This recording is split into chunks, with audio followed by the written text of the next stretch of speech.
ये आदमी अभी अभी एक अमीर व्यक्ति का बटुआ चुरा चुका था, लेकिन अगले ही पल उसने उसे जमीन पर फेंक दिया। उसने अमीर व्यक्ति के कंधे पर हल्की थपकी दी और कहा, सर, आपका वॉलेट गिर गया है। उस व्यक्ति ने धन्यवाद कहते हुए विनम्रता से उसे 100 रुपए का नोट थमा दिया, लेकिन जैसे ही लड़का मुड़ा, उसने वह पैसे पास ही बैठी एक बुजुर्ग भिखारिन को दे दिए। असल में रवि एक जेंटलमैन थिफ था। उसके पास चोरी करने की अद्भुत कला थी। सिर्फ 15 सेकंड में वह किसी भी लॉक को खोल सकता था। हर रात वह अमीर और रसूखदार लोगों के घरों में घुसता, लेकिन वह कोई कीमती चीज नहीं चुराता। इसके बजाय वह दीवारों पर अपनी आर्टिस्टिक ग्राफिटी छोड़ जाता। उसकी इस स्टाइल के चलते उसे ऑनलाइन 30 लाख फॉलोअर्स मिल चुके थे। इस बार उसने एक बड़े जज के घर में घुसने का फैसला किया, लेकिन अंदर जाकर उसने कुछ ऐसा देखा जो उसकी सोच से परे था। जज के घर में कई अजीबोगरीब चीजें रखी हुई थीं। ड्रॉर में तो कई यंग लड़कों की तस्वीरें भी थीं। उसे शक हुआ कि इस बंगले में कोई बड़ा राज छिपा है।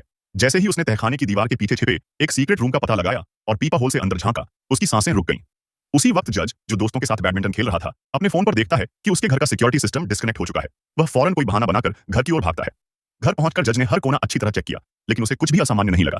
तभी उसकी नजर दीवार पर टंगी पेंटिंग पर पड़ी, जो अपनी जगह से थोड़ी हिली हुई थी। इसी बीच रवि चुपचाप पीछे से निकल गया। जज को अचानक दरवाजा बंद होने की आवाज सुनाई दी तो वह तेजी से बाहर निकला, लेकिन रवि पहले ही पास के झाड़ियों में छिप चुका था। किसी तरह बचकर निकलने के बाद उसने पुलिस को सूचना देने का फैसला किया। अगली सुबह पुलिस ने जज के घर की गहन तलाशी ली, लेकिन कुछ भी संदिग्ध नहीं मिला। पुलिस के खाली हाथ लौटते ही रवि को बेचैनी होने लगी। आखिरकार उसने खुद ही सच्चाई का पर्दाफाश करने की ठानी।